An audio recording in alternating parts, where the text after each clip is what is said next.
വിപിൻ സാറേ. ആ പല്ലവി വാ ഇരിക്ക്. വാ.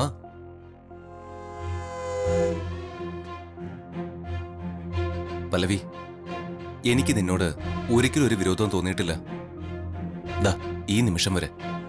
അത് കള്ളല്ലേ? വിരോധം ഇല്ലാതിരുന്നോണ്ടാണോ സാർ ഇത്രയും നാളും എന്നെ അവഗണിച്ചത്? ഞാൻ നിന്നെ അവഗണിച്ചത് വിരോധം കൊണ്ടല്ല. ഗർഭിണിയാണെന്ന് നീ കള്ളം പറഞ്ഞ എന്റെ പ്രയാസം കൊണ്ടാ.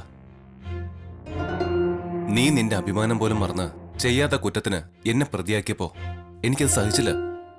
ആ കല്യാണ മണ്ഡപത്തിൽ വെച്ച് സാറിനെ എനിക്ക് നഷ്ടമാകുമെന്ന് തോന്നിയപ്പോ എനിക്ക് മറ്റൊന്നും ചിന്തിക്കാനായില്ല. എന്റെ മുന്നില് മറ്റൊരു വഴിയും തെളിഞ്ഞില്ല. ചെയ്യുന്നത് പാപമാണെന്ന് അറിഞ്ഞുകൊണ്ട് തന്നെയാ ഞാൻ ആ കള്ളം പറഞ്ഞത്. സാർ എന്നോട് ക്ഷമിക്കണം.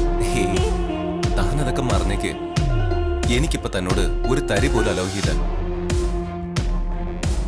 അതിന് പ്രധാന കാരണം തന്റെ ചേച്ചി തന്നെയാ.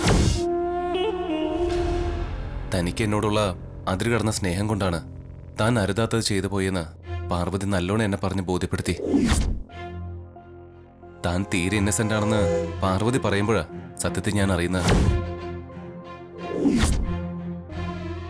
ഏതായാലും നമുക്കിടയിൽ അകൽച്ച മാറ്റാൻ പാർവതി ഉണ്ടായത് നന്നായി. പാർവതിയുടെ പരിശ്രമം കൊണ്ടാ ഇവിടെ നിന്ന് അങ്ങോട്ട് ഞാനും താനും സന്തോഷത്തോടെ ഒരുമിച്ച് ജീവിക്കാൻ പോകുന്ന.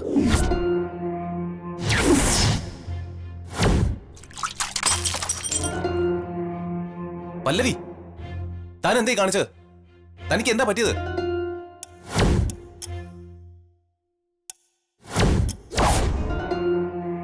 നീ ആരോടാ ദേഷ്യം കാണിക്കുന്നത്? എന്നോടാണോ? എന്റെ ഭർത്താവിന് സ്നേഹം തോന്നേണ്ടത് എന്നോടാണ്.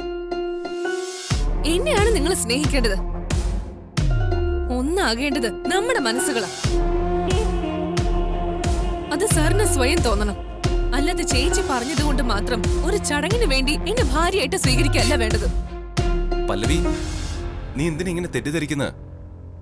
പാർവതി പറഞ്ഞതുകൊണ്ട് മാത്രമല്ല ഞാൻ നിന്നെ സ്വീകരിക്കാൻ തയ്യാറായത്. നമുക്കിടയിൽ അസ്വാരസ്യങ്ങൾ മാറ്റാൻ പാർവതി ഒരു നിമിത്തമായെന്നേ ഉള്ളൂ. ഞാനാ തീരുമാനിച്ചത്. താൻ ലൈഫ് പാർട്ണറായി എന്റെ ഒപ്പം വേണോന്നും നമുക്ക് ഒരുമിച്ച് ഒരു ലൈഫ് വേണോന്നുള്ളതും ഞാൻ സ്വയം എടുത്ത ഡിസിഷനാണ്. ഇതിപ്പോ എന്റെ കണ്ണി പൊടിയിടാൻ വേണ്ടി പറയുന്നതല്ലേ? ഇതല്ല സത്യമെന്ന് എനിക്ക് ബോധ്യമായി.